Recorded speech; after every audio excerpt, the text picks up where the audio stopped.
Hello friends, कैसे हैं आप सब। मैं हूं Amit Singh Arya, topper of the MSW in Banaras Hindu University.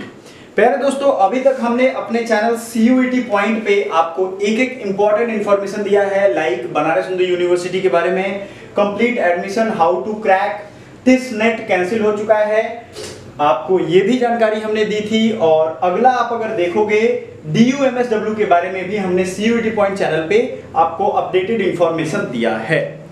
प्यारे दोस्तों, आप सबको ये जरूर हम कहना चाहेंगे कि अब हमने पीजी के लिए अलग से डेडिकेटेड एक चैनल डेवलप कर दिया है, CUET पीजी पॉइंट। तो आपका पीजी का सारा वीडियो एक्सेप्ट अलग अलग सेपरेट प्लेलिस्ट में वहां पे आपको मिल जाएगा। प्यारे दोस्तों, आगे बढ़ते हैं, धीरे धीरे आपको सारी चीजें मिल जाएंगी। क्या है CUET, क्योंकि अब BHU, DU या TIS का कोई अलग अलग एग्जाम नहीं होता है, एक ही एग्जाम होता है, वो है क्या, CUET। क्या है CUET, ये हमने बताया हुआ है आपको। मेरे बारे में ये थोड़ी सी इंफॉर्मेशन है, आप देख सकते हो। DU, BHU, JNU, Allahabad, AMU, JMI, अगर किसी भी यूनिवर्सिटी की आप तैयारी कर रहे हो सोशल वर्क की, तो आप मेरे साथ जुड़ सकते हो। हमारा चैनल है CUET पॉइंट, पीजी के लिए पीजी पॉइंट होगा, UGC के लिए नेट के लिए UGC नेट पॉइंट होगा। समझ में आ रहा है आपको। आपको मैं अपने बारे में थोड़ा बता दूं। DU LLB क्रैक किया है मैंने, BHU से BA और मैं दोनों कंप्लीट किया है। बिहार के कई सारे एग्जाम, CDS वगैरह सब कुछ मैंने क्रैक किया है, आप देख सकते हो। ये कुछ रिजल्ट हैं जो प्रीवियस ईयर में बच्चों के हैं, और एवरी ईयर अच्छे खासे बच्चे हमारे यहाँ से पढ़ के सेलेक्ट होते हैं, चाहे वो TIS का हो, BHU का हो या DU का हो। आपको करना यह है कि right guidance started at the right time पे आपको स्टार्ट करना है। आपको ये नहीं करना है कि लास्ट में हम शुरू करेंगे तो लास्ट में पहुंचोगे। जाहिर सी बात है, आप ट्रेन लेट पकड़ोगे, लेट पहुंचोगे। समझ में आ रहा है। ये देखिए, ये वीडियो में हम लोग बात करेंगे CUET PG 2025 के बारे में, DU MSW, BHU MSW, Tata institute of social science syllabus क्या होगा और इसकी बुक लिस्ट क्या होगी। ठीक है, सिलेबस के साथ साथ एग्जाम पैटर्न भी हम लोग देख लेंगे, तो आपके लिए यूजफुल बुक्स वगैरह, रोड मैप वगैरह पता चल जाएगा। देखो, CUET PG 2024 जैसा हुआ था, ये एक नेशनल लेवल एंट्रेंस एग्जामिनेशन होगा। 2024 में ये एग्जाम आपको देखो कितनी जल्दी हो गया था, 11 मार्च से 28 मार्च के बीच में। सबसे ज्यादा ध्यान देने वाली बात यह है कि ये एग्जाम अब अप टू डेट हो गया है। सो बच्चे जो सोए हुए हैं वो जाग जाओ, क्योंकि पिछली बार हजारों बच्चों की फॉर्म ही भरनी छूट गई थी, क्योंकि उनको पता ही नहीं था। समझ में आ रहा है आपको। तो ये आपको करना पड़ेगा। 2024 का जो ये डेट है ना, ये आप ध्यान में रखो। दिसंबर में आपके फॉर्म आ गए थे, आपके फॉर्म जो है ना वो रिलीज हो गए, दिसंबर से जनवरी तक भर लिए गए थे। प्यारे दोस्तों, अगर हम सिलेबस की बात करें, ये हमने सिलेबस की कटिंग रखी है। दो पेपर कोड आप याद रखना, COQP 11 जो कि बनारस हिंदू यूनिवर्सिटी ने डिमांड किया था। इसमें पैटर्न 3 इस्तेमाल होता है, जिसमें लैंग्वेज एक रहेगा, general knowledge, computer basics and logical reasoning. तो देखने में आपको ये काफी छोटा सिलेबस लगेगा। अगर हम बात करें यूनिवर्सिटी ऑफ दिल्ली की, अगर आप देखोगे तो इसमें भी HUQP 21 है। तो सोशल वर्क वाले बच्चों के लिए हम बता दें कि उनके लिए दो तरह के सिलेबस है। Tata institute of social science में भी दोनों मान्य है, मतलब कुछ कोर्सेज COQP 11, कुछ कोर्सेज HUQP 21। आपको अलग करने के लिए बताता हूं ट्रिक, 11 और 21 से आप अलग अलग कर सकते हो, लेकिन COQP 11 और भी बहुत सारे कोर्सेज में चाहिए। समझ में आ रहा है, आप एक बार देख लो। कुछ बच्चे चाहते होंगे स्क्रीनशॉट लेना, तो वो ले सकते हैं। एक चीज का ध्यान रखेंगे, एलिजिबिलिटी देखेंगे जरूर, 50% उनको नंबर चाहिए इसमें भी और उसमें भी। अगर ये नहीं होगा तो बहुत बच्चे परेशान हो जाते हैं बाद में, और थोड़ी सी रियायत OBC SC ST को आप देख लेना जो मिलता है वो।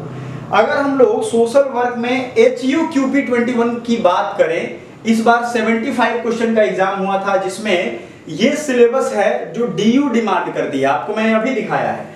इसमें आप देखोगे 1 से लेकर के 9 यूनिट हैं। इन 9 अलग अलग यूनिट में सोशल कॉन्सेप्ट है, जिसमें family, marriage, neighbourhood, community organisation, culture, clan, ये सब पढ़ना है। इकोनॉमिक कॉन्सेप्ट है, economic, market, production, distribution, globalisation, supply, ये सब पढ़ना है। फिर पॉलिटिकल कॉन्सेप्ट है, साइकोलॉजिकल कॉन्सेप्ट है, एनवायरमेंटल कॉन्सेप्ट है, pollution, air pollution, legal concept है, social reform and social movement भी है, सोशल वर्क के बारे में, bhakti movement, social reformer, freedom movement, Dalit and social movement, non government organisation, corporate, social changes, social transformation. Concept में अगर आप देखोगे सस्टेनेबल टेक्नोलॉजी आखिरी में पढ़ना है। तो आप ये समझ लो कि ये 9 चैप्टर अगर आप देखोगे ना तो ये ठीक ठाक आपको आईएएस की तरह सिलेबस दिखेगा, यूपीएससी की तरह सिलेबस दिखेगा, जिसमें इतना ब्रॉड मेंस के लायक जब हम पढ़ेंगे तो वो उतना पढ़ा जाता है।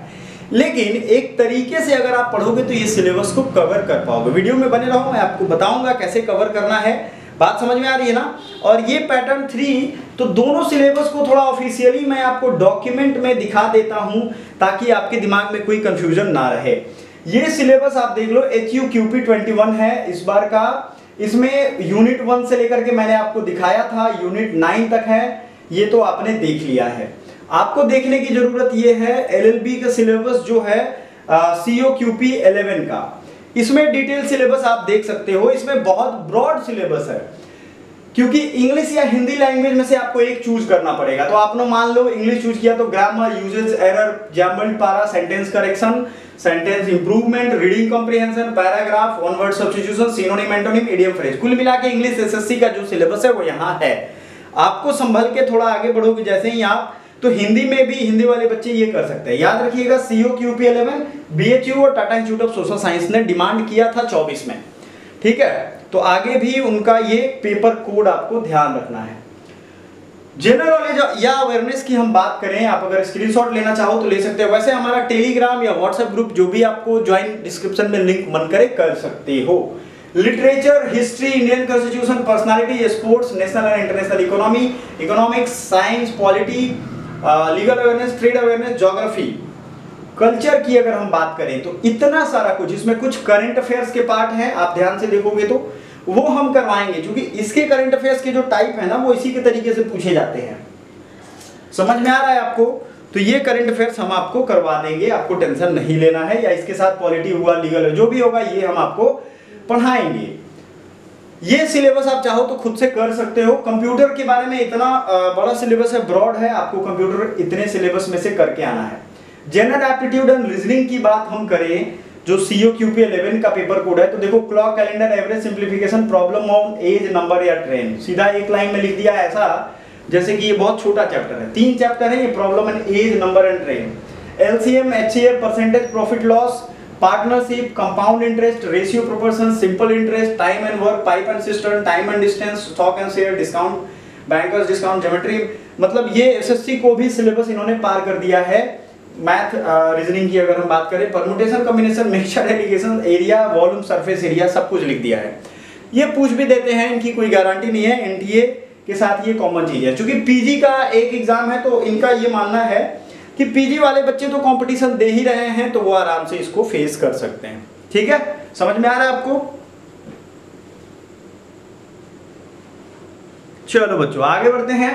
लॉजिकल रीजनिंग में ranking, linear arrangement, matrix arrangement, sequencing, statement argument, cause effect statement, assumption, conclusion, number series, blood relationship test, coding decoding, inference, non verbal reasoning, analogy, symbol based problem, direction and distance test, analytical reasoning. ये जो है आपका ये भी PG के level का ही दिया गया है। यूजी वाले बच्चों को इतना नहीं पढ़ना है। तो ध्यान देने वाली बात ये है कि कुल मिला के 30 से 35 चैप्टर मैथ रीजनिंग के हैं और अगर उतना ही देख लें 20-25 चैप्टर आपके टोटल, मैं अंदाजा बता रहा हूं आपको, इतना पड़ेगा। उसके अलावा लैंग्वेज पढ़ना पड़ेगा। तो प्यारे दोस्तों ये रहे आपका सिलेबस, जो मैंने वादा किया था कि आपको दोनों सिलेबस में दिखाऊंगा। दोनों सिलेबस मैंने दिखा दिया। अब आपके ऊपर है कि आप सिलेबस को कैसे कवर करते हो। मैंने ये भी कहा है कि आपको मैं बुक लिस्ट दिखाऊंगा और बुक लिस्ट में आपको क्लियरली सब चीजें बता दूंगा। देखो हमने क्या किया है, CUT PG का चैनल तो अलग कर ही दिया है। ये सब टॉपिक्स पे एक एक करके हम वीडियोस भी लेकर के आएंगे, पुराने चैनल पे भी है। सवाल ये उठता है कि आप कितने मन से तैयारी करना चाहते हो। MSW इतना अच्छा कोर्स है कि इसमें नौकरी की संभावनाएं ज्यादा है। आप जाओगे CUT पॉइंट चैनल पे तो वहां जाकर के आप देख सकते हो क्या इसकी फ्यूचर स्कोप है, वो हमने बताया हुआ है ऑलरेडी CUT पॉइंट पे। CUT PG पॉइंट पे भी एक बार कोशिश करेंगे सारी चीजों को आपके साथ रखने का। प्लेसमेंट के लिए हमेशा ध्यान रखना है, आपके पास टैलेंट है, स्किल है, तभी आपका प्लेसमेंट होता है। ये सोचोगे, बहुत बच्चे होते हैं खास करके लड़के, वो जा करके हॉस्टल में या उनको मतलब ये होता है कि चरसी बन जाते हैं वो, तो वो सोचेंगे कि हम उनकी प्लेसमेंट नहीं हो रही है, तो थोड़ी सी ये मुश्किल एक्टिविटी है। ठीक है, आपको अपने अंदर स्किल्स रखने पड़ेंगे। प्लेसमेंट नौकरी कोई बड़ी चीज नहीं है अभी के टाइम में, अपॉर्चुनिटी ढेर सारी है। एक बात मैं कहना चाहूँगा, कंपनीज कहती हैं लायक उस तरीके के ऑफिशियल नहीं मिल रहे हैं, और ऑफिशियल कहते हैं कंपनी उस लायक नहीं है। तो ये आपको बनना पड़ेगा एक दूसरे के लायक, जॉब तो है ही। बात कर लेते हैं बुक लिस्ट का। तो देखो बच्चों, ये जो सिलेबस है ना HUQP21, ये आपको कहीं भी नहीं मिलेगा, बशर्ते आप एक एक पॉइंट ढूंढो इंटरनेट पे, NCERT में, यही 2 ऑप्शन आपके पास है।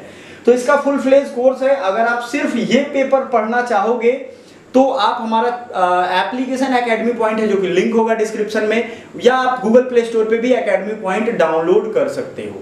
दूसरा, आपको ये करना होगा, अगर आप दोनों सिलेबस पढ़ना चाहोगे तो हम आपको अच्छा खासा डिस्काउंट दे देंगे। BHU, DU और TIS तीनों बैकअप में रखना चाहते हो, या एक मेन में और बाकी बैकअप में, तो उसके लिए भी हम आपको डिस्काउंट दे देंगे। हमारा व्हाट्सएप नंबर जरूर होगा, आप वहां हमसे कांटेक्ट कर सकते हो, कोर्स के बारे में जानकारी ले सकते हो। हाँ, पेड कोर्स लेना होगा तभी। एप्लीकेशन पे सारी इंफॉर्मेशन है, आपको एप्लीकेशन में कुछ करना नहीं होता है। जैसे बाकी एप्लीकेशन में हम क्या करते हैं, अपना नाम डालते हैं, मोबाइल नंबर डालते हैं, OTP आता है, लॉगिन हो जाता है। चूंकि वो गूगल प्ले स्टोर पे है तो आपको परेशान नहीं होना है। ठीक है, समझ में आ गया आपको? तो ये चीजें आपको समझनी है। अब क्लियर कट आपको ये ध्यान रखना है कि ये सिलेबस उतना टफ या इजी आपके तैयारी पे डिपेंड करता है। आपको COQP11 एक SSC का सिलेबस है, तो SSC की जितनी किताबें हैं आप चाहो तो उसको फॉलो कर सकते हो, कोई बहुत वास्ट सिलेबस नहीं है, SSC के इक्वल ही है। तो बुक लिस्ट में मैंने बता दिया। इसकी अगर आपको नोट्स भी चाहिए तो नोट्स भी, अगर ओनली नोट्स चाहिए तो वो भी आप ले सकते हो, बाई कर सकते हो हमारे यहाँ से। हम आपको उसमें गाइडेंस भी कर देंगे, कैसे पढ़ना है, कैसे रिवीजन करना है। COQP11 की बात करें तो वो SSC का सिलेबस है, मैंने आपको बात करके ये बात बता दी है। देखो, एग्जाम पैटर्न की बात करें तो 75 क्वेश्चन था 2024 में, ठीक है। सभी कंपलसरी है, सब्जेक्ट स्पेसिफिक है और बाइलिंगुअल होगा। ये भी बच्चों के दिमाग में होता है कि सर बाइलिंगुअल है कि नहीं है। क्वेश्चन टोटल जो है 75 क्वेश्चन 300 नंबर के रहेंगे। आपको इसमें अगर क्वालिफाई करना है तो आपको एटलीस्ट 70% के, मतलब जनरल में हो तो 60-70% टारगेट करना ही चाहिए। बाकी कैटेगरी वाइज 5-5% आप कम कर सकते हो। वैसे कट ऑफ वाली वीडियो में हमने डिटेल आपके लिए बताया हुआ है।